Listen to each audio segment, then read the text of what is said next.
Yeah, that's right. I see the chat. I see y'all rocking. I see y'all coming. Hit that like button as you enter the building. You know what I'm saying? Hit that like button. Show your love. Show your support. You know what I'm saying? This that dope soul. This that new thing. Nobody don't know about it. Salute, Knicks family. Welcome to another edition of the Thursday night Just Nicking It show here on DopeSoulsportstalk.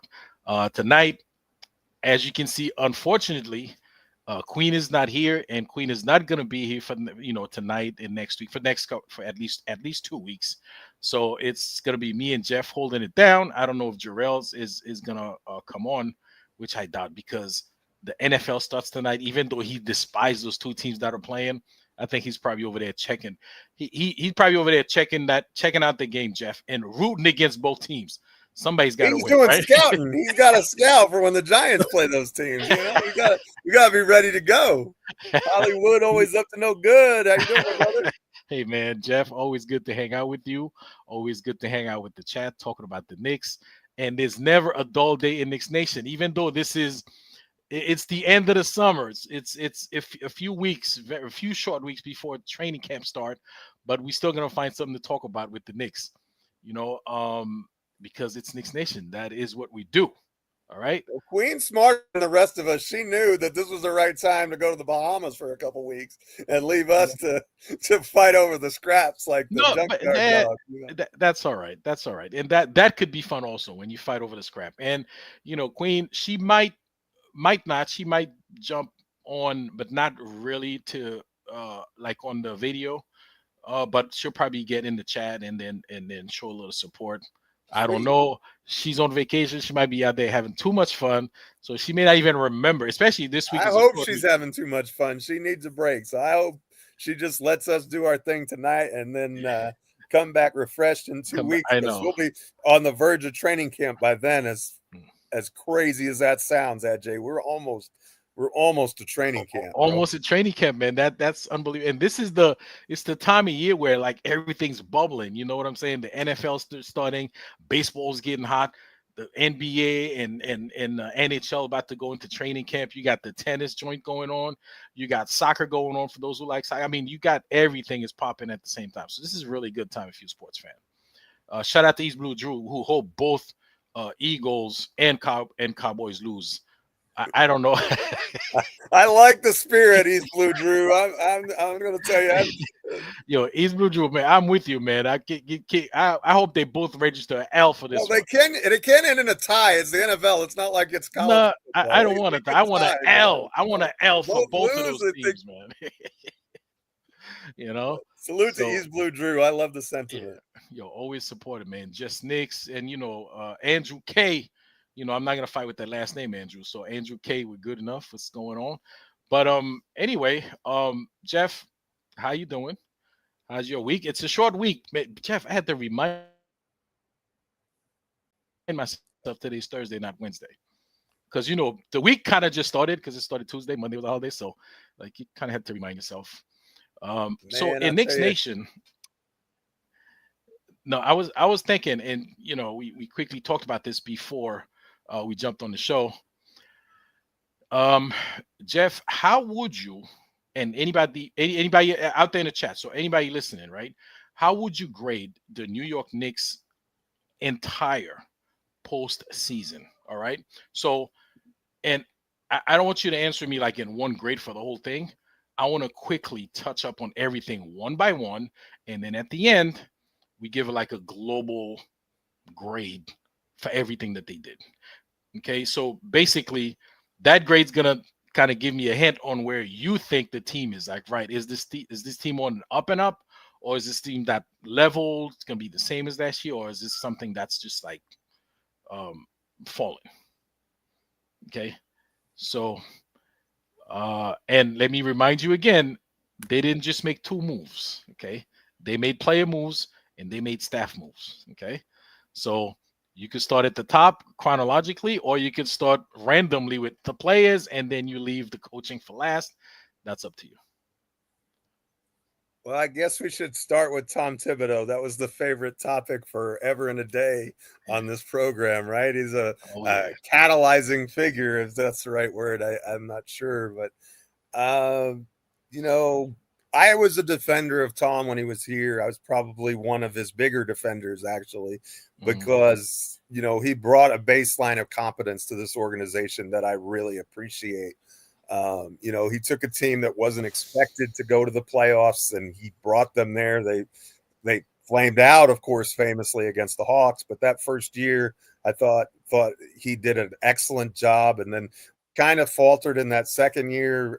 But I don't know that was as much his fault as it was the front office bringing in a broken down Kemba Walker and Evan Fournier, who just for whatever reason wasn't a great fit.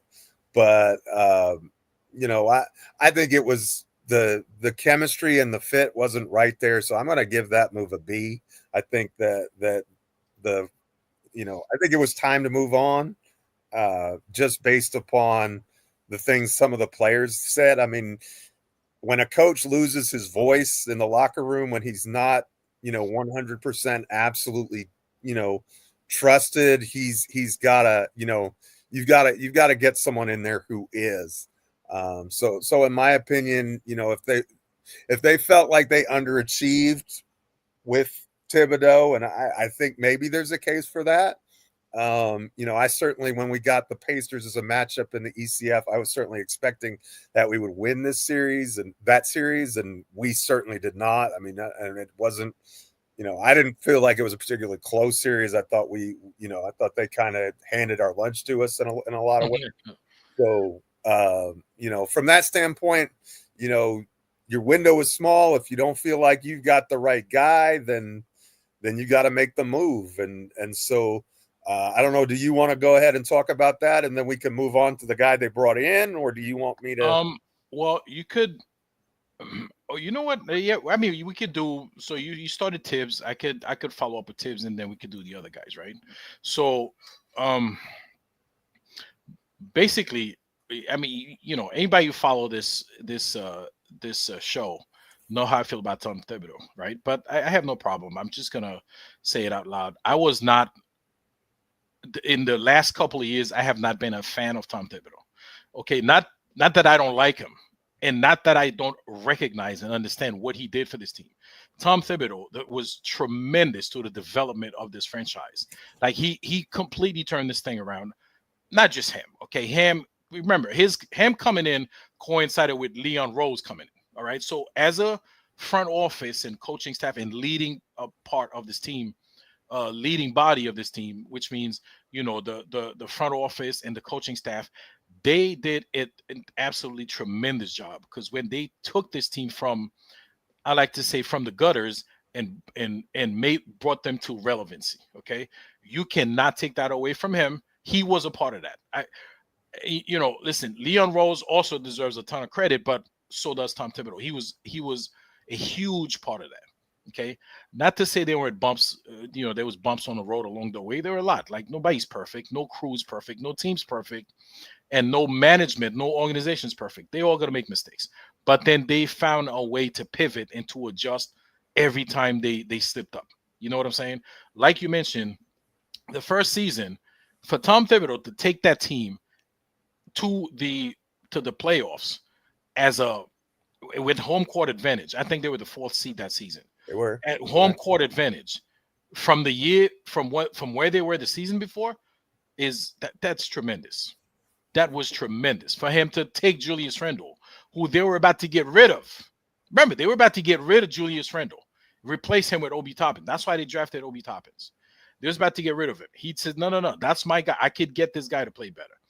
He turned Julius Randle into the most improved player, turned him into an all-star, a couple of multiple, at least twice, 2 times all-star, I think. Yes. Yeah. Right. So yes, that is tremendous. You cannot take that away from Tom Thibodeau. So he did a tremendous job here. I mean, forever one of the great Knicks coaches, you know, we've had for what he did over here. But that doesn't mean he doesn't have his flaws. And I always say, like, you know, I like to give this example, right? Your high school sweetheart's not necessarily going to be the woman, you know, the quote unquote baby mama. The baby mama is not necessarily going to be your wife. your first wife is not necessarily the person that you grow old with. You know what I'm saying? Sometimes things change, seasons change, situation change, right?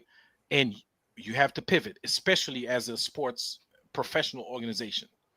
Do you know what I'm saying? Sometimes you have to pivot. You have to go in a direction where if somebody is not growing with you, you have to be able to pivot away from them. I felt like Tom Thibodeau, he was not adjusting well enough.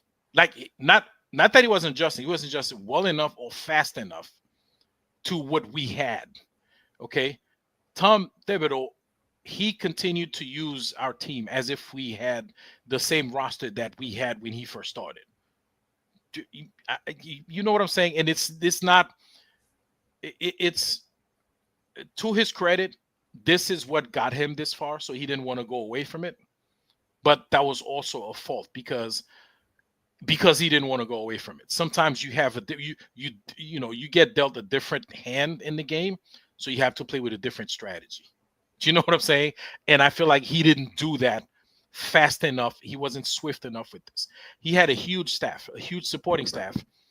I feel like he really, and I don't know that he didn't, but I really feel like he should have listened to his staff a little more. It doesn't seem to me like he did.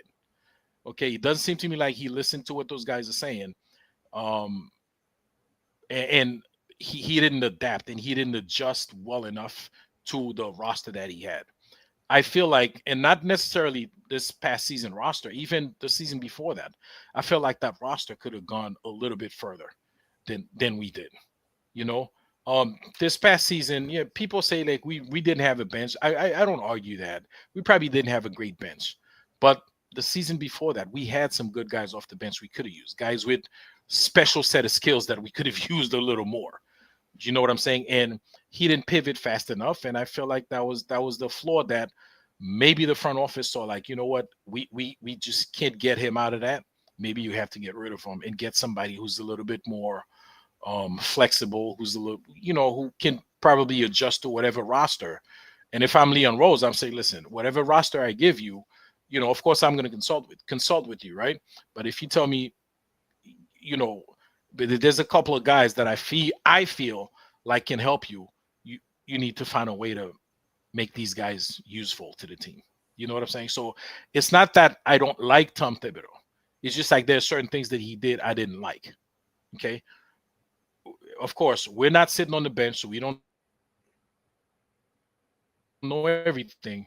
We blame him for certain things. Maybe he's not even responsible. But from the outside looking in, it looks like half of that problem was, like, half of the issues that we blame him for, he probably was responsible for. His stubbornness. And like I said, the stubbornness is what got him this far. So maybe he didn't want to step away from it, which he should have. You know what I'm saying? So there's a couple of things there with him, but you can never take away the fact that he took the Knicks from wherever they were and then bring him to, like, not just relevancy, but within like a couple of games of the finals. To prominence, not just relevance, but to prominence. Yeah, I mean to prominence, exactly. Best teams in the league. To contention, I would even say, because there's like 4 teams left in the NBA, man. We were one of them. I mean, in the East, so it was that was a tremendous job. But and as I've said here before they let him go, I said if they let Tom Thibodeau go, I will not shed a tear, because I feel like he took the team as far as he could have with his method, with his knowledge, and with the players that are on the roster. Maybe it's time for a different voice. Maybe it's time for somebody else. And maybe it's time to move away from Tom Thibodeau. And this is what they did, and I have no problem with that. Now, is Mike Brown going to be better? I hope so. But time will tell what happens with the Mike Brown experience. But we're entering a new era with the Knicks, and let's see how we go. And we're gonna know very fast, Geoff. We're gonna know very fast. I have a feeling by probably by Christmas, by what do you call it? By the in-season tournament finals or whatever, we're gonna have a pretty good idea, what it is we're dealing with. Okay, and since we're talking about Tibbs, I want to throw this out there. It's gonna be very tempting to compare Tom Thibodeau to Mike Brown. Okay. And I'm probably gonna be one of the culprits to do that, but it's not fair to Tom Thibodeau because he doesn't have it. The core is still the same, but the bench, like what we brought into the bench, is totally different. It's a huge difference what we have on the bench and what we had on the bench last season. Okay, so Geoff, talk about the bench. That's a nice segue into the bench. What they brought in and what do you think they are trying to do here with this? The bench is kind of a funny thing to me because I'm not real sure. Like I think Jordan Clarkson is a very good player. Former 6 Man of the Year candidate. He's a bucket. Like he kind of reminds me of Alec Burks kind of a little bit, and that he can flat out score the basketball. He may not be as good at, I don't think he's as good a 3-point shooter as Burks is, but he's a guy who can create his own shot, and he's a tough shot maker. You know what I mean? He's a guy who can get to a spot and make a difficult shot over a defender and get to the hole. And that's not a skill that we have a ton of on this roster. And so from that standpoint, I understand why you brought him in. But what I really like about Clarkson in particular is that he's value added to me, because here's a guy who's he got bought out, remember? So he was a 10, 13, whatever, $10 million player, let's just say, in Utah, and we're getting him for vet min, $3 million. Right. And that's kind of value added for a guy who's a genuine rotation player, I think is really valuable. You know what I mean? Anytime you can get someone of that caliber and pay peanuts for him, basically, I think that's good general managing. Like, even if the fit may not be ideal or whatever, you work through those things, and you kind of you put you start off your roster as just a pencil without a point, and then you sharpen it and you sharpen it and sharpen it until eventually you get it to the the tip that you want it at. And so I think that's kind of the process that we're in right now. So I really understand, and I think from a value perspective, I think he's a good contract. So I'm happy with the Clarkson addition.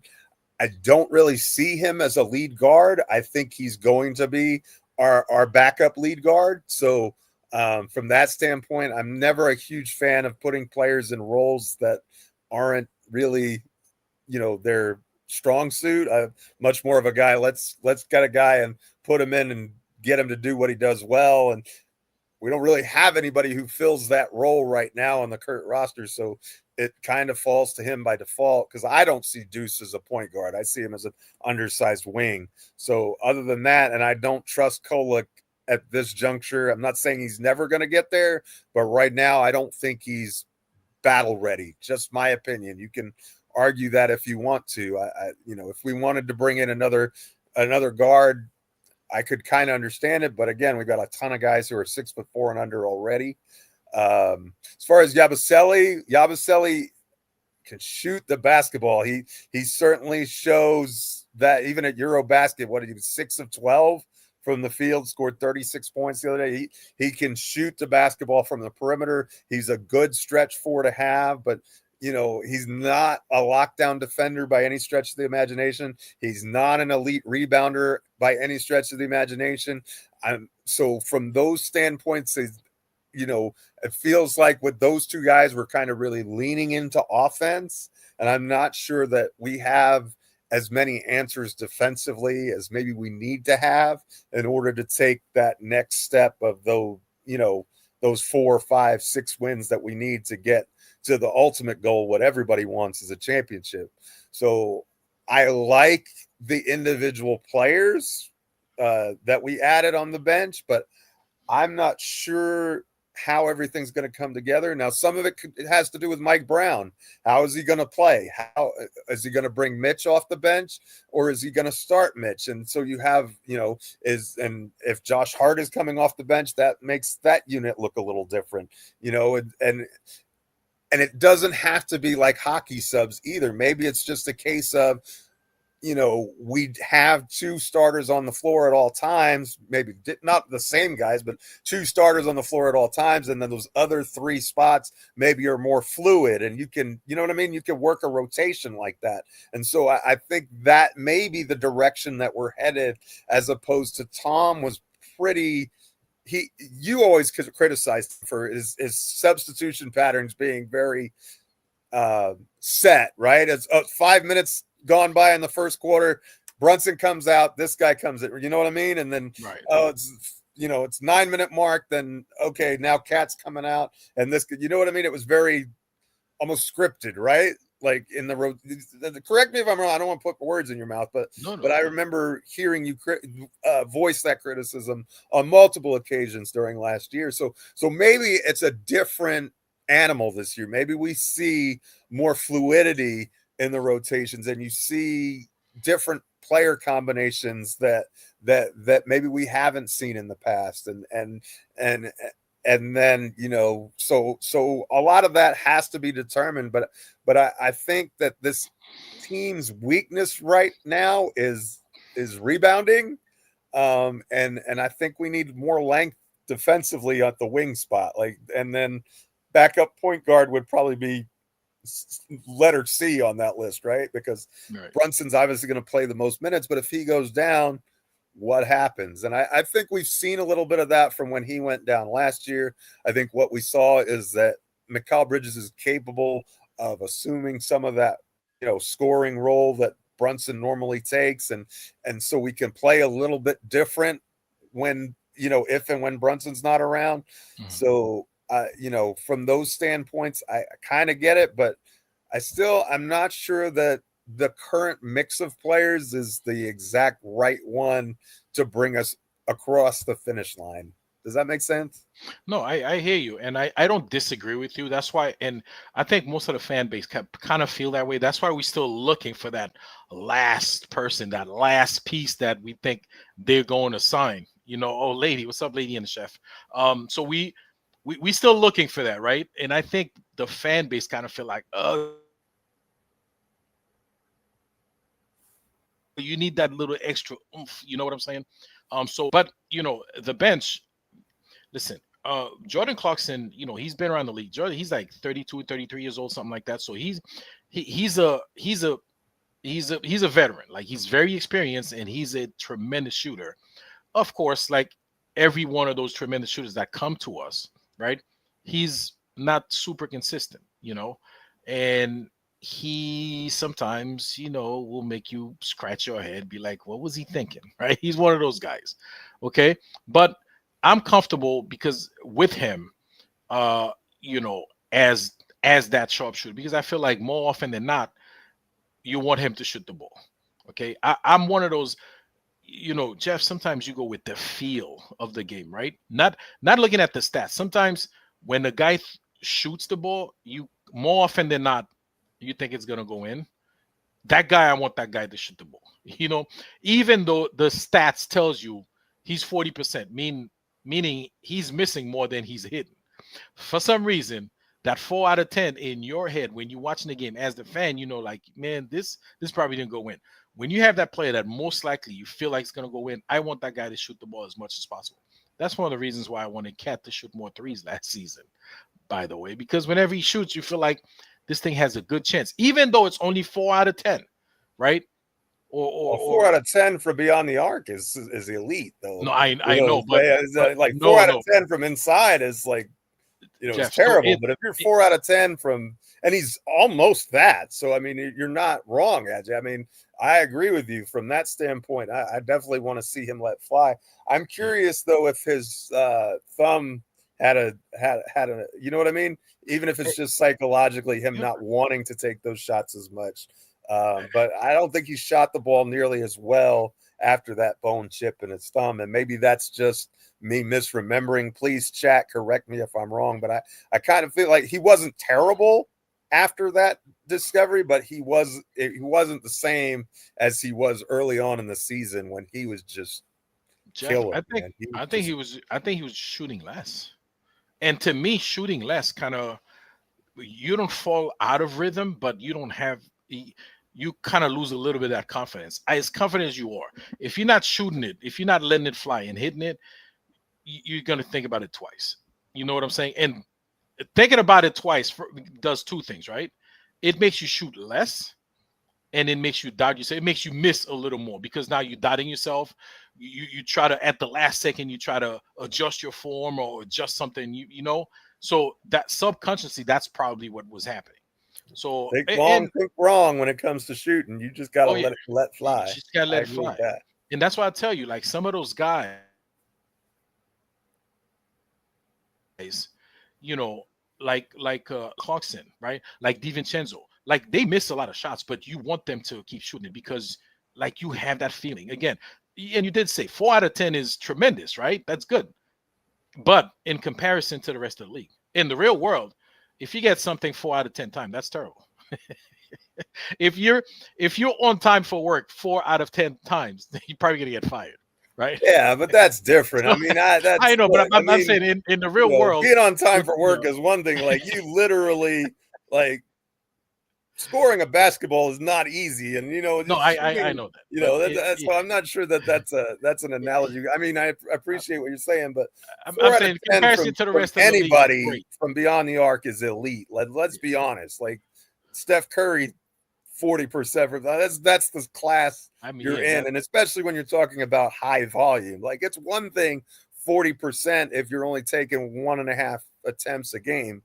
But if you're like, I'm going to use the name, Malik Beasley shot 41% on 9 attempts per game last year. That's awesome.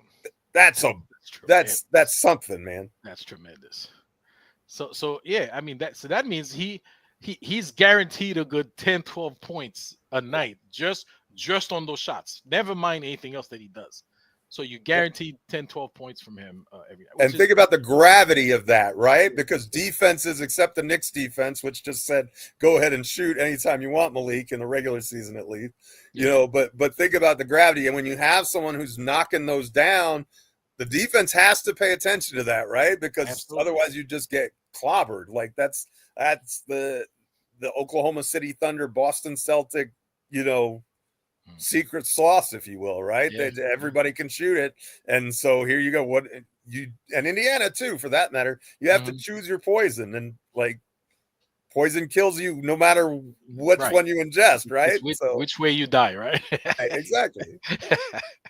Yeah. So, but you know, Jordan Clarkson, like I said, I have no problem. Like he's definitely a good pickup, and you also mentioned like on vet minimum. That's tremendous, man. I don't know how Leon Rose convinced this guy to come, because he could have went anywhere else for more money. You know what I'm saying? He could have went to any other team for more money. He would have gotten more money, you know. But we convinced him to come here, and it's just good to have him here. And hopefully, you know, he produces for us the way we expect him to. Now, the other pickup they did over the offseason was Gershon Yabusele, which I'm a very big fan of. And somebody asked on the chat, and I want to and shout out to Double D for asking this: is Yabusele an upgrade over Precious Achiuwa? I think so. And listen, you know, I rooted for Precious the entire time he was here. I think Yabusele is definitely an upgrade over Precious Achiuwa. Okay, there's a couple of little things we lose with Precious, you know, but I think we gain a lot more by having Yabusele. I just think they're really different players, though. Like, no, they are different. They are very different. But there's certain things like when they bring, especially with the team that we have, right? So how do I compare this, right? So let's say, you know, take Josh Hart out of the starting lineup, and you put Precious Achiuwa. Or take Josh Hart out and put Yabusele. I think we'll be better off if you put Yabusele. He complements more of what we need than Precious, because of his scoring ability over Precious. Okay, of course, Precious is a better defender. I know you're gonna say we need defense on that thing, on that team, on that, you know, with that lineup. But if you have like a scorer, somebody who could give you consistent scoring, hopefully Yabusele is consistent, because and watching the Euro, I see he's inconsistent in the way in his production, not the way he plays, but in his production. Some nights he's out there killing it, and some nights he completely fades away as if he wasn't even on the team. You know what I'm saying? So there's a game I think you mentioned that he was 6 for 12 for three. In that game, I think he started 6 for 6. Oh, did he? I think I'm trying to find it while I'm talking. I was trying to find it. I think he hit his first 6 shots, which means he missed his next 6. So that's super inconsistent. And then over the 3 games, I think so far he played 3 games for France. The first game, he scored 7 points. The second game, 36. The third game, 10. You see the pattern, like it's like up and down, right? That doesn't say that he's not a good player, or that doesn't say. It's just that I hope he's more consistent with the Knicks. When the season starts.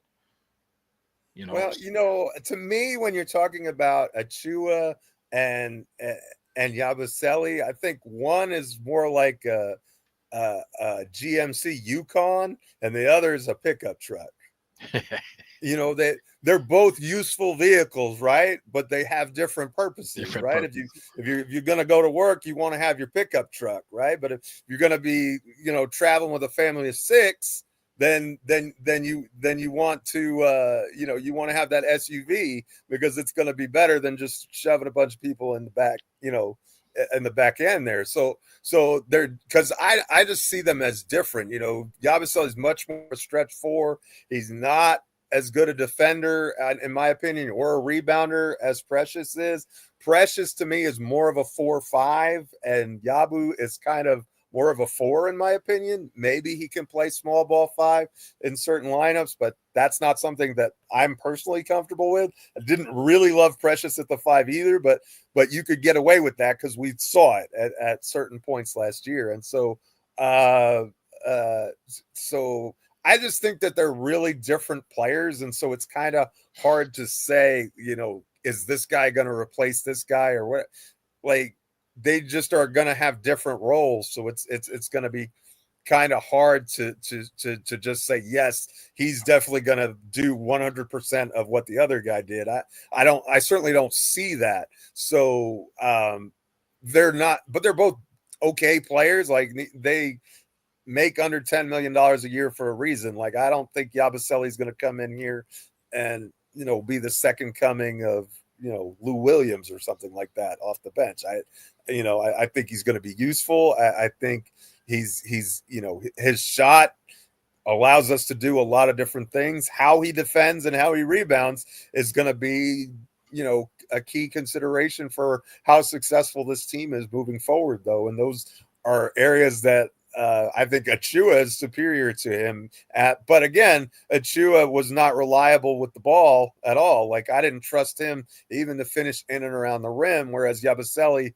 much more offensive minded, and that 3-point shot, look, that's what 3-point shooters do. They make 6 in a row, they miss 6 in a row. Like, that's how it works. So I don't really worry about that too much, but I also don't put a lot of stock in Eurobasket because, we've seen players shine in Eurobasket and then come back to the States and, not be very good. So I'm glad Yabusele is here.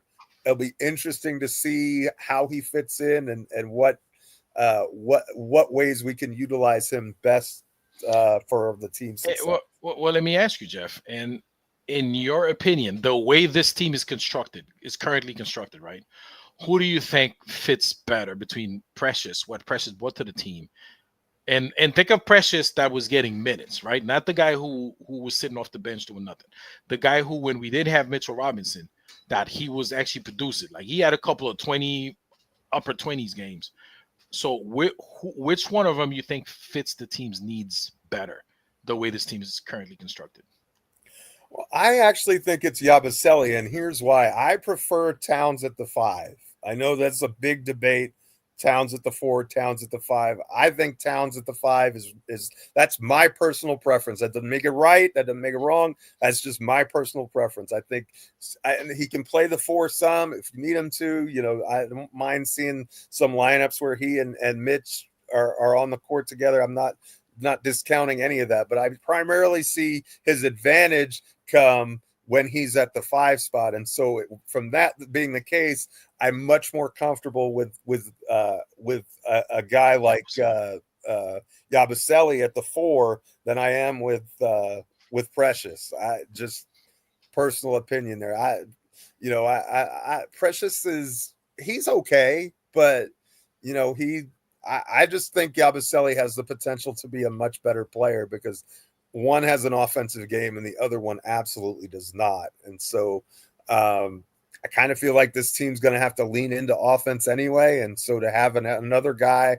a big who can stretch the floor, that's really useful in the modern NBA. And that gets easier shots for everybody. Like if he's playing with Jordan Clarkson, I think he and Clarkson can really play off each other really well because he's going to have that gravity, you know, and pull a big out of the paint, all of those things. So, you know, if I had a choice, I would rather have Yabusele than Achua, but I was never a huge fan of the big sneeze to begin with. So, you know, I know you were more of a fan of his than I was. Yeah, no, I didn't dislike him, but I never said, "Oh yeah, we need to have him." You know. I think I feel like if he had more of a shot, more of a chance, he would have helped the team a little more. And you know, this is not out of thin air. I didn't, you know, when we see that he's able to produce and help the team when he was called upon, right? Because remember the season prior to last when Mitch was out, of course, I think we had Isaiah Hartenstein at that point, and Precious would come off. You know, he would play both with and without iHeart and totally produce and be like super helpful. He's very active. One thing I do like about him is his his switching on defense, because he was able to guard more than just one position. Okay, so he was able to help with the switch. And I do agree with you that Yabusele right now is probably going to be a more helpful than Precious. We are, you know, we know Gershon Yabusele is not a great defender, or he hasn't played great defense. That doesn't mean he's not a great defender. He just hasn't showed that over his career. He definitely was not a great defender in Philly. Not that I watch a lot of Philly games, but whatever games I was checking out, I didn't see him, you know, lock anybody down. But you know, again, he can score. He's a more reliable scorer. Okay, if he has the body to rebound if he wants to, if that's his job, he should be able to do that, to pull that off. So, you know, Geoff, you're worried about. I'm not so worried about the rebounding. I think we're going to be just fine with what we have. You know,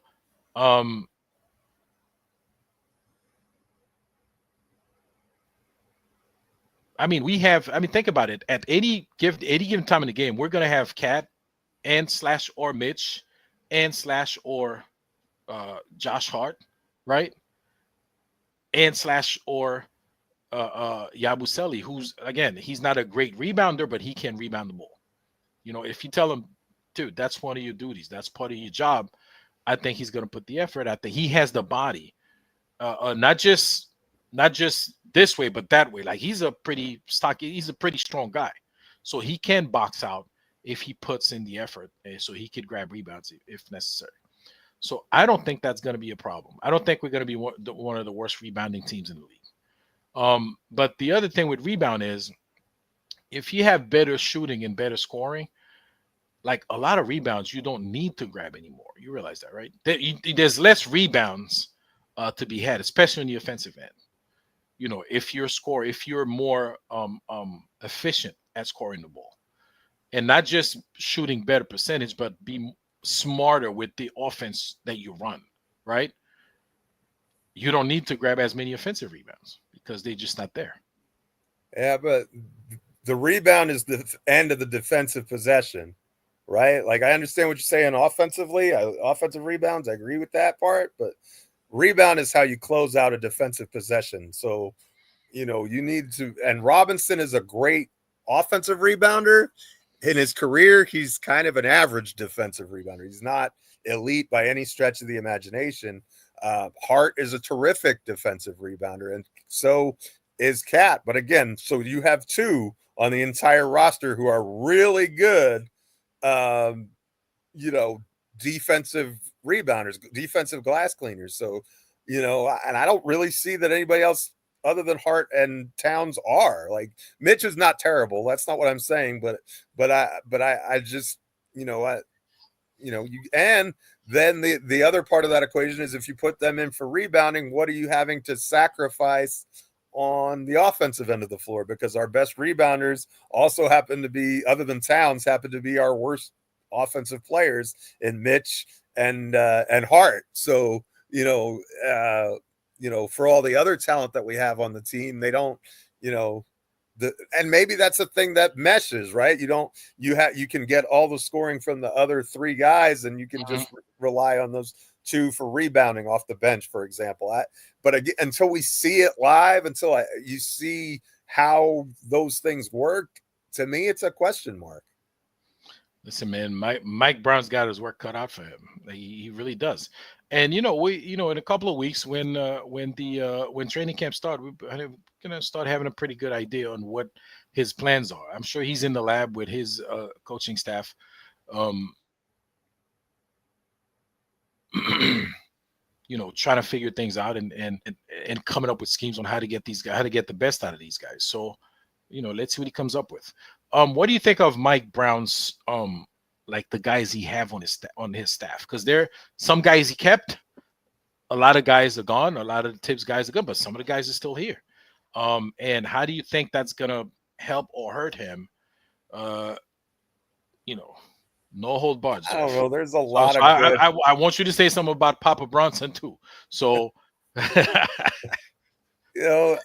There's a lot of good assistant coaches out there, like a lot of them, and so I don't think we can ever really tell the impact of an assistant. Like, is Johnny Bryant moving to Cleveland what sparked them to a 60 some odd win season?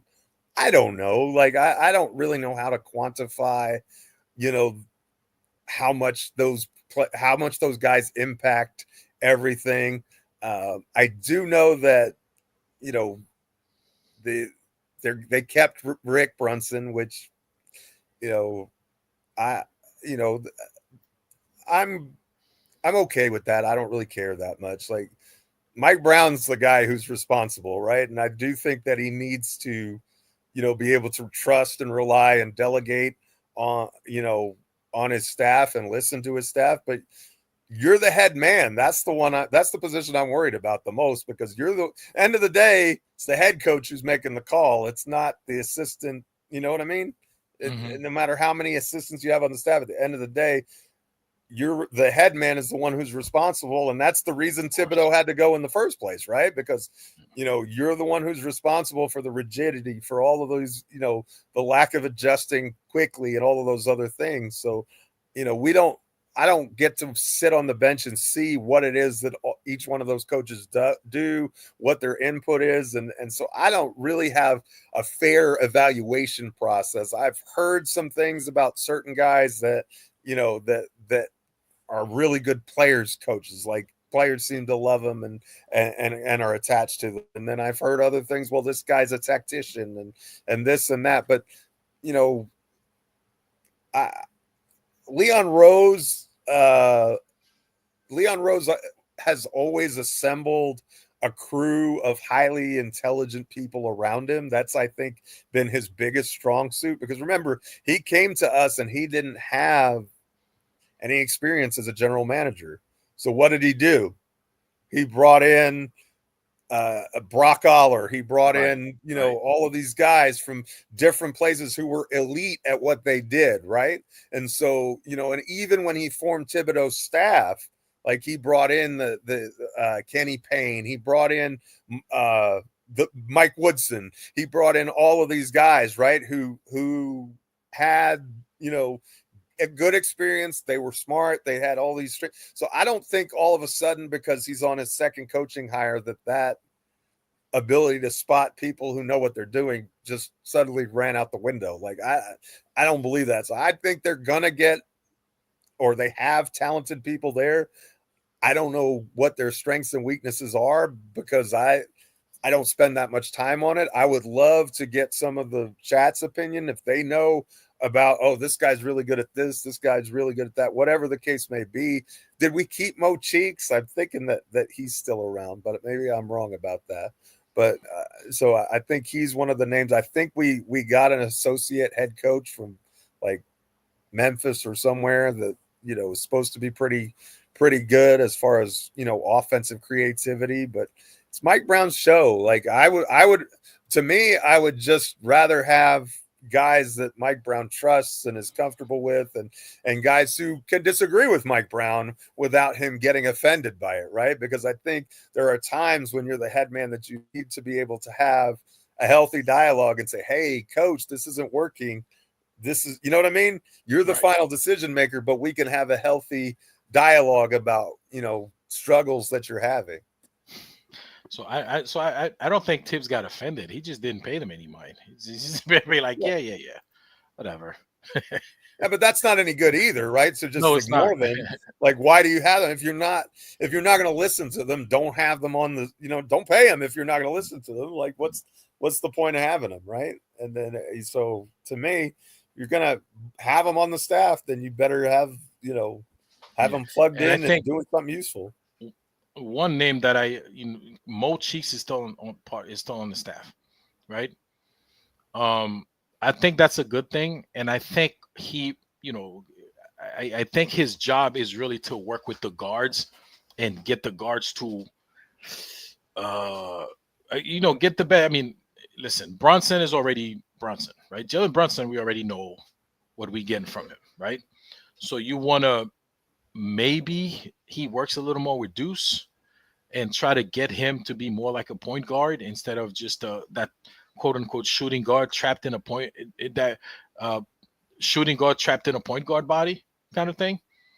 I'm hoping that's one of the reasons why they kept Mo Cheeks around, because I mean Deuce is still fairly young, and also maybe he could work with Tyler Kolek and get these guys, help develop these guys a little bit more. You know what I'm saying? So I'm hoping that's the plan. I don't know, you know. I mean, I don't know what they're gonna do, but it's intriguing to me that he kept. I mean, Brunson, you know, we know it's politics, right? And maybe you need a support for Jalen Brunson. It's like you know, it's one of those things. Like we knew, right? So I don't know. Let's see how that goes. Shout out to the chat, man, and don't forget to hit the like button. And let's Jeff. I don't know. I guess there's a couple of things I started. We want to go through them real quick. You know, Andrew K. Shout out to Andrew K. Yabusele, 36 points, career high for France against Poland 2 days ago. 6 for 12, and you know, from three, had 6 rebounds, 2 assists, 2 blocks, third highest scoring game ever by a French player. So we talked about that, Jeff. My only thing is, we could probably look that up on our own in chat. I don't know if you could check that. I think he hit on his first 3 or his first 6 threes. He was 6 for 6. I feel like he was 6 for 6 at some point. You know, when I was watching the recap, the game, the highlights, right? Which means he was 0 for 6 for the next 6. You know, and that's that inconsistency that I'm hoping to like we don't get that from him this season, because we're gonna need some at his position, whether it's coming off the bench or like I feel like at some point he's gonna start. We need him to be more consistent, and that could be the determining factor too. Like if he's consistently giving you like, I don't know, 15, 17 points, I think he's gonna move up the ladder. You know, I don't think he's gonna get that many shots. We don't know. Maybe off. I'll be surprised if he's averaging 15 to 17 points a game, AJ. We're in good shape. We're in good shape. Like, he's not really good shape. Yeah, he's like your 6th or 7th man. If you're getting that kind of production out of your 7th guy, you are in great shape. off a scrap, man. Listen, they don't call shots for Josh Hart, right? But he was getting points. You know, he had game when he was scoring 18, 20 points off a Yeah, scrap. having one or two of those is different than averaging that. No, he's Josh Hart. What Josh Hart average? What did he average last season? 13, 14 14 maybe? points. Yeah, Maybe. they don't call plays for him. They rarely call plays for him. Like he rebounds and does what he does. So all right, thank you, Andrew, for that. East Blue Jewel, when we're talking about Tibbs, says I respect Tibbs, and so do I, and so do Geoff. Geoff really likes him and really support him, but I also respect him. Doesn't mean he didn't have to go. We went over about that at the top of the show. We addressed this while we were talking. Is Yabusele an upgrade over Achua? I think he is. Geoff, I think you think he is as well. And so does Space Ghost. Shout out to Space Ghost. Shout out, my brother. And Yabusele can shoot much better than Precious Achua. I agree with that. East Blue Drew says we definitely can play more offensively. We're gonna have With to. with the players that we have, yeah, we're gonna have to, because we lose, right? So if we want to win games, we are going to have to play better, play more offensively, And I trust that Mike Brown's gonna have the right schemes for us to excel on offense, Geoff. I don't know. What do you think, man? I think offensively gonna be in good shape. Yeah, I think that the team is set up to score a ton of points. I think you're going to see a lot of Princeton cuts, UCLA cuts, those kinds of things, which we got a lot of players who are good at those sorts of things. So I think there'll be ball movement. There's going to be, all of those things. I think you're going to see, I liked the idea of 5 out, but I don't think you're going to see a lot of that. I don't think the Knicks are going to run that too much, but I do think you're going to see a lot of backdoor cuts, Princeton cuts, probably some triangle type stuff too, just based on who our guards are. So I think that the offense is there's too much talent for that offense to not be good, in my opinion. You bring in Clarkson, you bring in Yabusele to an offense that already had a lot of good weapons that were underutilized. Like I think everyone would agree that one of the weaknesses from last year's team is we didn't really utilize Towns to his fullest potential. Like I'm not sure there's a lot I fully agree with that. I'm not sure a lot of Knicks fans would disagree with that, right? I think there's a lot of meat on the bones for Towns. I think that, I think all of us would agree that Bridges kind of underperformed what he's capable of in on offense last year. So I think maybe we'll see, more from him. Like that was one of the things we kind of expected last year was from him. And OG can be very good on offense too. And I think some of those things with the cutting, and so it's not just going to be sit in the corner, right? Like and wait for an outlet pass so you can shoot the three, which is a lot of what Bridges and Anunoby were asked to do under Thibodeau. So I think you're going to see more player movement, more ball movement. Maybe I like old head suggestion, Cat passing out of the high post like Sabonis does. I think that could be effective at times. Me, I want to spam that Brunson and Towns pick and roll. That's my thing. So I think that we're going to score points in bunches, but are we going to be able to stop anybody? That's going to be the key to how high this team's ceiling is. Yeah, I don't disagree. So Double D says off the bench, Jordan Clarkson paired with Josh Hart brings some toughness. That should be welcoming. They should be able to run with the second unit. Along with McBride and Yabusele should look different. I'm guessing Double D, you feel like Mitch should be in the starting lineup.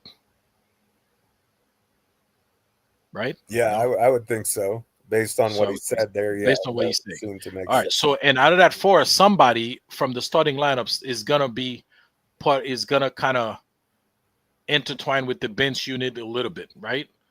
Who's gonna be that one starter who runs with the bench? I'm going to guess most of the time it's gonna be Mikal Bridges, and sometimes it's gonna be Cap.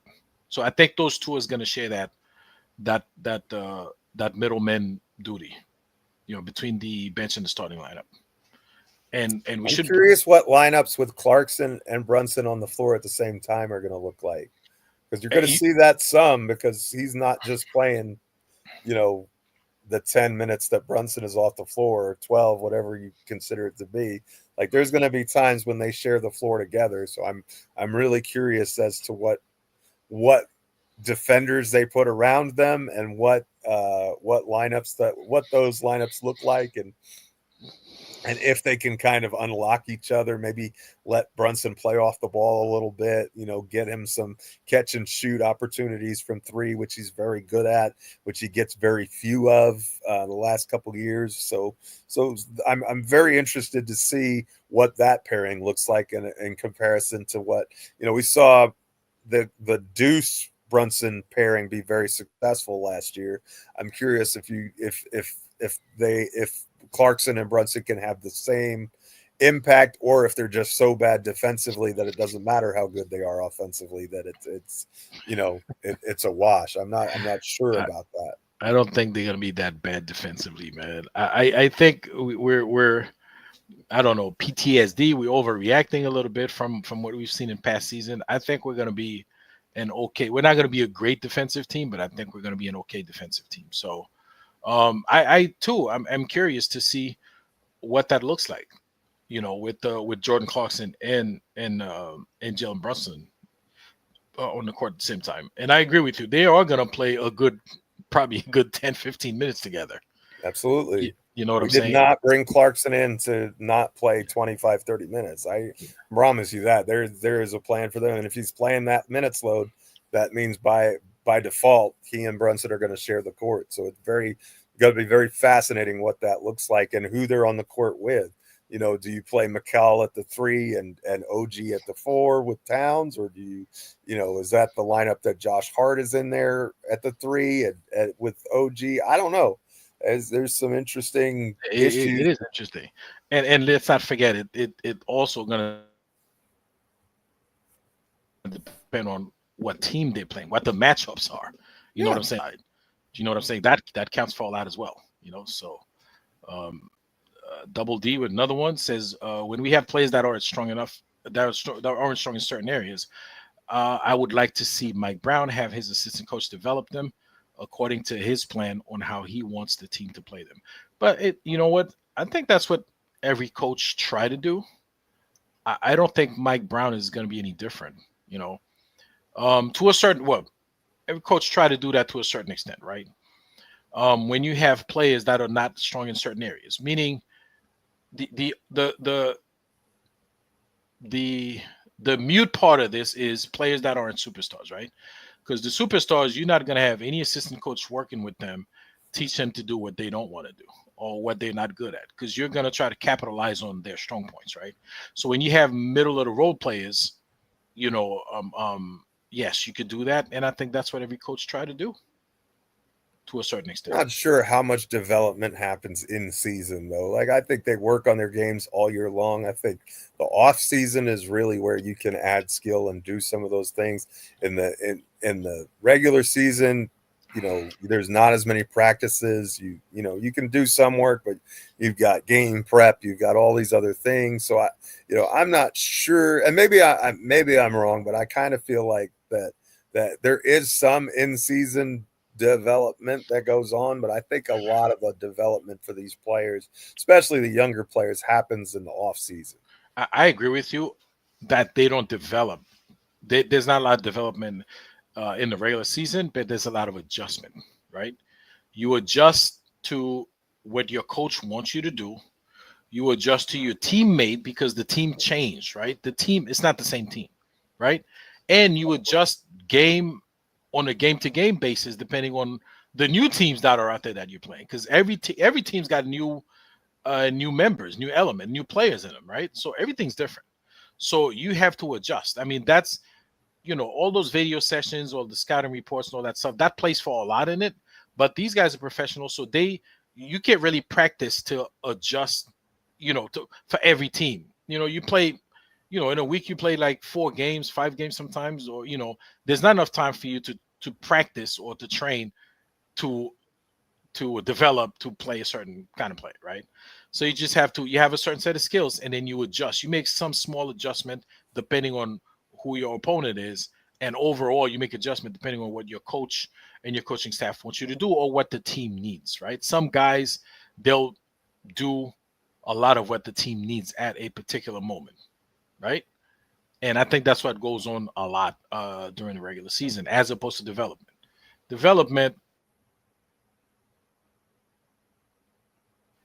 We talk about the young players, they go in the G League. That's them, really learning the speed of the NBA, right? Because the G League is kind of like halfway between college and the NBA in terms of speed. So that's really what they're learning when they go there. And that counts for a lot in the NBA because you blank and and everything changes around you. So yeah, shout out to Double D for that one. Old Head says, I'm thinking a player that is in the playoffs and playing for a chip will give effort on defense and rebound, unlike the regular season game. I agree, but sometimes, Old Head, you are who you are, right? If a player, like if over a career, like let's say somebody like Jordan Clarkson, he, his career is not like one of those guys who say, who's set up to my job tonight is to lock such and such player up. At 33 years old, you're not going to all of a sudden come and become a lockdown defender. It just doesn't work out that way.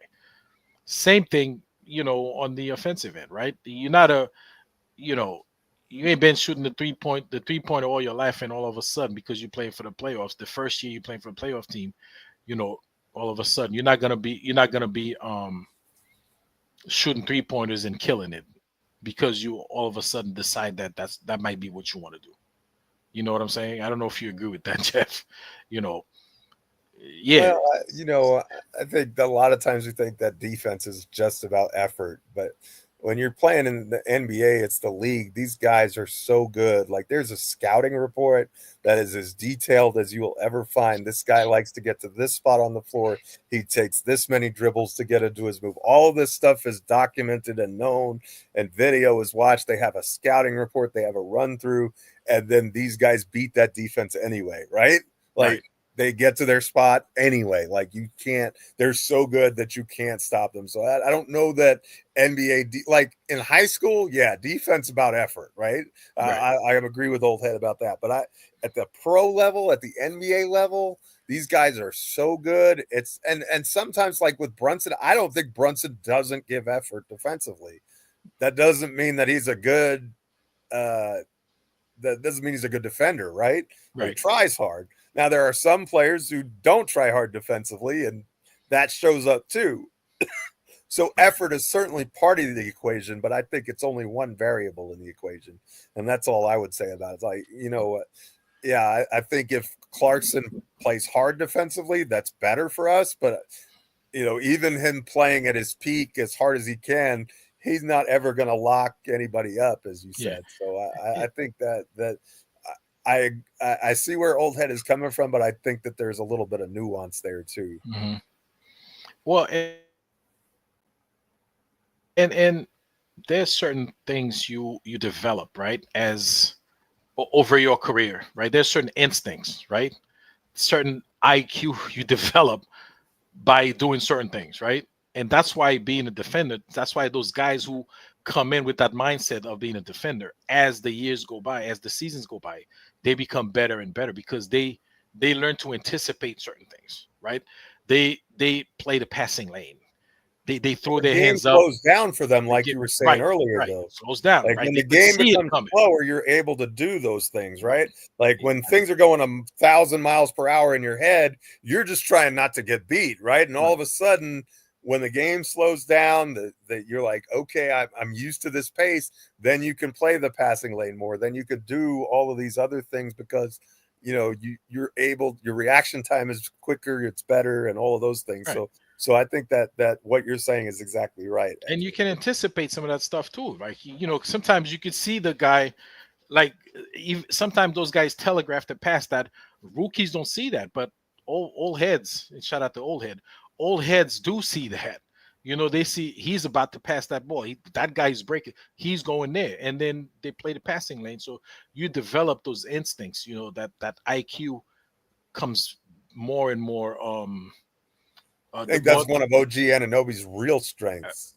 Absolutely, on the defensive end. I think that's what makes him such a terrific defender, is his ability to play. I call it playing 1.5 players, right? Yeah. He's you know, he's like an octopus. He's got 8 arms and he's just everywhere, and he's able to get his hands on loose balls and deflections and those kinds of things, and then, you know, and that sort. So that's what I would say. Yeah. And with speaking of OG, another thing, Geoff, his reach, like his arms are long, right? And the offensive player doesn't think that he's gonna get there. He doesn't think his arm's gonna reach, because remember, it happens in a split second. It's a few inches, right? But then because his arms are longer, they don't anticipate that he's gonna reach, you know, when he throws his in, but he actually does. That's why he gets a lot of steal, you know, because you know, his wingspan is, for his height, he's got a longer wingspan than most other players his height. You know what I'm saying? So that counts for a lot. All right. And Old Head, thank you for your comment. Double D, we need players to buy into Mike Brown, and everyone need to give him undivided attention, right? I'm not so worried about that. I think they're going to listen to Mike Brown. I think they're going to buy in. These guys want to win. Like, they all want to win. Like, it's a veteran team. I don't think that there's going to be a lot of nonsense. Like, that's just not the personalities of the guys that we have on this team, in my opinion. You know, I mean, if you're the ones that I would maybe worry about would be Towns and Bridges, but you just got rid of the coach that they didn't really like. So I would figure you would get more buy-in from them than less. And you know, Brunson's going to buy in because he wants to win. I'm not worried about Josh Hart buying in. I'm not worried about Mitchell Robinson buying in. You know what I mean? So I don't, anything can happen, but I don't anticipate the Knicks just tuning out Mike Brown. Like, that would be a surprise to me. And if that happens, we're probably in for a rough season. You know, you got to have buy-in from the coach, but I think that they will, and that's incumbent upon Mike Brown to build those relationships, right? If you build the relationships, it's easy to get buy-in. If you don't have a relationship with your players, when things go wrong, they you know what I mean? They'll rebel a little bit. But if you build those relationships, then you'll have that in your bag. Geoff, so are you saying, I mean, correct me if I'm wrong, it sounds like you're saying Mikal Bridges and Cat got Tibbs out of there. I mean, that's what I don't think I'm breaking any news with that. Like, Geoff, that's speculation. That is Towns speculation. and Thibodeau didn't get along when they were in Minnesota, and Bridges, you know, I mean, we saw Bridges speak out during the regular season about the minutes load and all the other things, and in the summer league, you know, he was following Brown around like a little puppy dog. Like, you know what I mean? Like, he couldn't wait. And so, look, yeah, am I reading the tea leaves and speculating a little bit? Maybe, but I don't think it was Josh Hart and Jalen Brunson and the guys who have been with Tibbs who were unhappy with him. I think it was the guys that we brought in were like, yeah, I'm not so sure about this. And so, you know, well, that's just my opinion. And Bodega Wi-Fi was a great comment that Cat did have his best statistical years under Thibodeau. He did. That's what, you know, but can he be even better? I don't know. Like, I felt like, I don't know what you think, Bodega. I think the Cat was underutilized in Thibodeau's system, especially during the postseason. Maybe you disagree. That's fine if you do. That's legitimate. I'm not saying that he did a bad job with him. I just know that tangentially, like, I was not there. I was not in the room, but the sourcing that I've read and people that I trust, folks like Bagley and stuff, they seem to indicate that there was folks in the locker room who weren't really pleased about Thibodeau. And so who were those players? Maybe OG was one of them. Maybe, but the newest guys are the most likely candidates in my mind. I could be wrong about that. If I am, I apologize, and I admit freely that I'm speculating on that.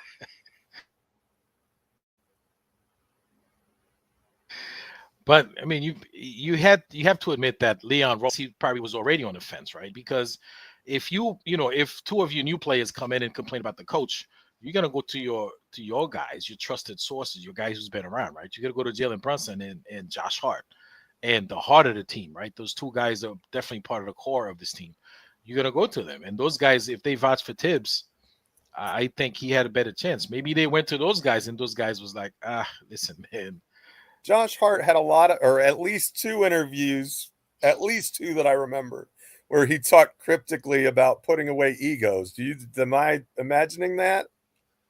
That he said the team's got to, put away their egos and sacrifice and all of those sorts of things. Like, did Josh Hart say those things or not? No, he did. Maybe I imagined him, but he did. But that's the right thing to do. The stuff that Jeff, this better. The stuff they say in public doesn't necessarily mean that's what they're thinking, right? Right, but Josh Hart, I think that he's kind of one of the vocal people, right, on that. It seems like anyway, like he's not afraid to speak his mind, and he's saying that, and so I think that comment is probably a reflection of Thibodeau, and that's my opinion. I think it's a reflection of Thibodeau, and I think Jalen Brunson loved playing for Tom Thibodeau. So, I mean, I think that's one of the reasons why he came here in the first place was the relationships that he had with Leon, and Pablo Torres seems to think that we paid him $800 bajillion off the books to get him here. I don't have any proof of that. And I think I start this thing. Size 9 mentioned that. He said Leon Rose got us under investigation again, Labor. Is that what you're referring to, Jeff? Because I know we talked about that before we came. So I don't know anything about this. So if anybody in the chat or you, Jeff, knows what this is about, I had no idea.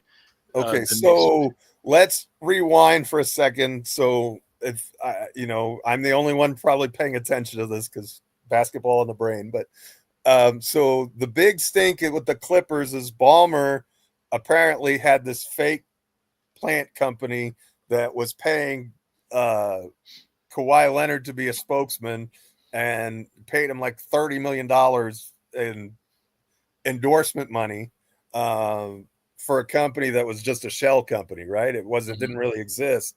And so I guess the argument is that Kawhi didn't really do anything to earn that money from the company that doesn't exist. I think you can make the case that he didn't really earn his money on the court because he was always injured, but you can take that for what you want. But it's a pretty big scandal. Remember, it's being talked about, if true, and this is allegations. I don't know how much of it is true, but it's being talked about. Remember the Joe Smith scandal back in the day for Minnesota, and they lost all of those first-round picks, like 3 or 5 years worth or whatever, and they, this and that, and it cost them the ability to build around KG. Well, and they voided the Joe Smith contract, I believe, because of it, because they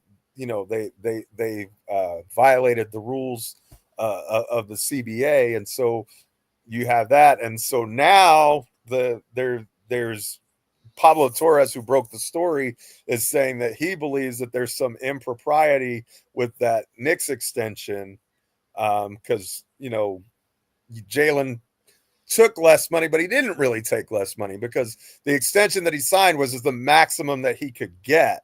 I could have gone into free agency and gotten more money, but he also has an opt-out year where he can get that big payday at the end if he wants to. So personally, I don't think that there's any crazy, under the radar shenanigans where we're paying him through a shell company a bunch of money. The way that with Kawhi, and Old Head's exactly right. The issue with Kawhi is it's a way around the salary cap. It gave him $30 million extra dollars that's not accounted for under the salary cap, and that's a big deal, right? Because that's why if you can circumvent the salary cap through these other ways, that's a violation. That's against the spirit of the CBA, and that it defies all of this other stuff. Now, if it was a legitimate business and everything like that, then your endorsement deal is an endorsement deal, but they clearly showed that this is just kind of like a shell company. And so it was just a way for him to kick an extra 30 million Kawhi's way to get him to go move from Toronto to LA in the first place. That's my understanding. Correct me if I'm wrong, chat. If that's the scandal, I'm surprised it took that long for somebody to do that in the NBA. I don't think it took that long for somebody to do that. I think it took that long for somebody to get caught. To get caught, right. This is, I mean, it's so obvious that that's happened before, like, but nobody's been investigated. The CBA, the NBA is like really strict with the salary cap and the money. And these guys, you got to remember, these guys are running a business. It's like you're trying to you're trying to restrict what they're trying to do. And I understand what the NBA is trying to do, but then you got to understand these guys also, everybody's trying to win. Everybody's trying to bring in the stars that could bring in money. But in the case of Brunson, let me ask you this, but what are they accusing them? Like, how is there an endorsement deal with Brunson they're accusing them of? Or like, how are they? So I don't know does all of the official like accusations in the Brunson part. I just know that he basically said, I broke this story about Kawhi. My target is Brunson next, because he doesn't think that what happened is above board. And so I don't know that he has any proof. It would be disappointing to me if the allegations were true, because I want the Knicks to operate fairly, right? I want them to operate within the rules. I believe in fair play. I don't all the way around. I don't want the officials to be crooked. I don't want the teams to be crooked, because I think it affects the product. You know what I mean? I agree with and that. Ballmer is, a multi-billionaire. Like an extra $30 million is like us cutting a check for 50, right? It's not if that, yeah, exactly. So, so I don't want the Knicks, and I don't know that there's any truth or fact in the allegations. It's easy to throw around allegations. It's something very much else to prove allegations. And so, I don't think that look, in his first contract when he came here, the entire league said we paid too much to get him. So, and we paid twice what the Mavs were willing to do. So I don't think that it happened the first Brunson contract. So I kind of feel like this extension, that where he got the max money he could get for signing an extension, I don't think that there's any impropriety there. I admit to having orange and blue glasses though, and I want to see my team through those glasses. You know what I mean? You're never going to suspect that your team is being dirty until it's actually proven beyond a shadow of a doubt that yes, we did this thing. But until they do that, I'm going to operate that it's just, Knicks for clicks and, Jeff, let me tell you something. Shade at Brunson. In this case, like in the case of Brunson, right? Even if they did, it's going to be, if they did. So if I were the front office, right, and I was doing something slick, something crooked like that, like if that's what they did it perfectly. And you know why, right? They hired Rick Brunson first. So it's very easy for them to funnel money through Rick Brunson, right? Like there's no rule on how much money you can pay a coach, right? But who knows? Maybe Rick Brunson's getting like $50 million, and like his salary is like really $5 million. I don't know, but then the rest of the money is being funneled that way. But let's say that's the case, right? We throwing shade on the Knicks. You say the Knicks are crooked. That's us just talking, right, guys? This is not breaking news. That's just BSing around, right? So, let's say the Knicks did that, but it's very hard to prove. Why? Because the sequence, right? Rick Brunson was hired first. They didn't know they were going to have Jalen Brunson, and they didn't know. And when they had Jalen Brunson, when Rick Brunson was already an employee there, they offered him more money than Dallas did. So that was legit. So you cannot possibly prove that like 2-3 seasons ago, they predicted that at this point they were gonna need Jalen Brunson to sign the minimum deal, you know what I'm saying? Like you can't really. How do you prove that? If that's what they did, man, that's genius. Because you can't prove you can see it, but you can't prove it. And again, it's investigative reporting. Maybe there is a money trail. I don't know. I mean, we'll find out in due time if there is or there isn't. But how, Jeff? Like you can't tell Dolan why did you give Rick Brunson an extra $20 million? Because I want to. Well, but it's one thing. But if you see that there's documented proof that they gave him that extra 20 million so he could funnel it to his son, and there's proof of the payment, and there's an email trail or whatever, I don't know.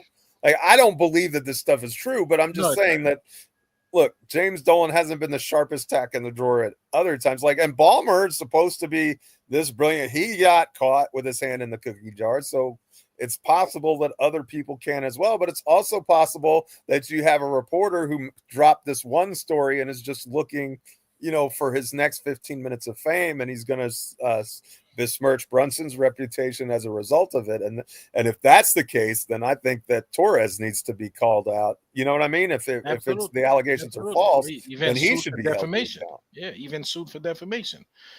Shout out to Drip Moore, who said, NBA has access to all their bank account. That means nothing, right? So so what do you think? Jalen Brunson's making, I don't know, so far in his career, he made over $200 million, right? Do you really think that he really needs that extra 20 million from his dad right away? He doesn't need it. Like, that thing could be sitting there and that's his money, but it's in his dad's account, or his dad invested. Like, there's no way. It would be very, very hard for an investigator to say, aha, this is what you did. And even then, that's his son. He could say, son, here's an extra $10 million. I know you already made 200. Now you made 210. It's going to be very hard to prove. At least that's my opinion. So, and you know what? Let's hope this is all BS. That Torres guy is, he's, like you said, Jeff, Knicks for clicks, right? And that's what it is. Because as Knicks fans, we want to know the little dirt. The most dirt we want to do is, talk to somebody without permission and get stripped of like a second round pick, right? That's the most dirt we want to do. Because we have a ton of second round picks, so we don't really care if we lose one or two of them, right?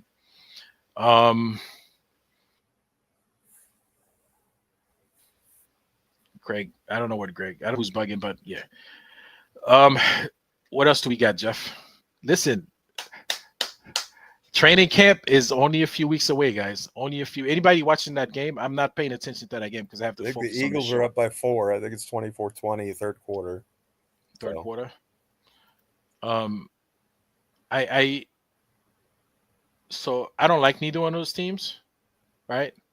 I actually really hate the Cowboys. So, it's a different level for Dallas Cowboys, from Philly. I don't like Philly. I don't care for Philly Eagles, but I actually hate the Cowboys. So, well, I actually hate the Eagles. So I'm like, I'm a little bit on the other side of that coin. I would rather see the Eagles lose that game. Yeah. But I understand a lot of Giants fans hate the Cowboys. So they're, that's fine. It's like, I'm a Jets fan. The Dolphins and the Patriots are that for me. So like, I get it. Like, I understand, like, so is what it is. But Ajay did a great job, man. Thank you for hosting and having a show. And it was great. We had a great chat tonight. Drip Moore in the house. We had a lot of Lady and the Chef. Greg coming in late.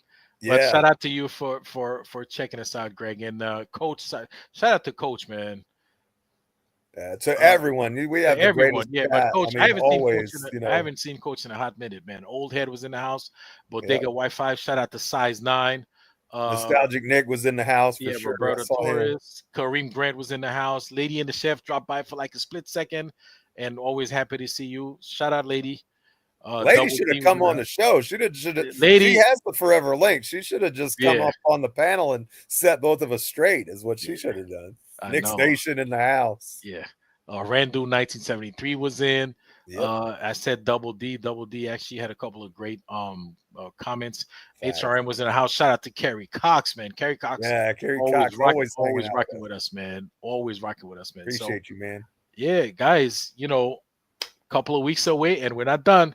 So we have a few more shows. We are gonna be we're gonna be on next week, Geoff and I, and hopefully Geoff and whoever else, you know, I don't know. Like there's a few people with the link that could also drop in. So, you know, maybe like Delusional could come in.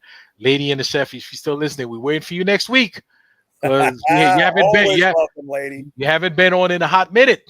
That's fact. All right. So we definitely want to I definitely want to hear your take on all the stuff that happened during the off season here with the Knicks and what you're expecting for this upcoming season.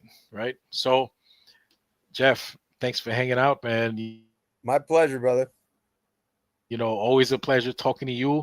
Shout out to Queen. Queen is on vacation. She is having a good time. She texted me today, like full of typos because she's having like a blast. You know, when you're having a blast of typos all over the place. So you have one too many Bahama blasts, huh? One too many. So shout out to her. I know she's gonna be part of the replay again on this one. So yeah, and chat, thanks for hanging out, man. And we will see you guys same time next Thursday. Right? Peace. Sister, you're one of a kind. Yes. Sister, it's time you That's shine. Dope soul. Where you at? Where you at? Dope soul. Where you at? Where you at? Dope soul.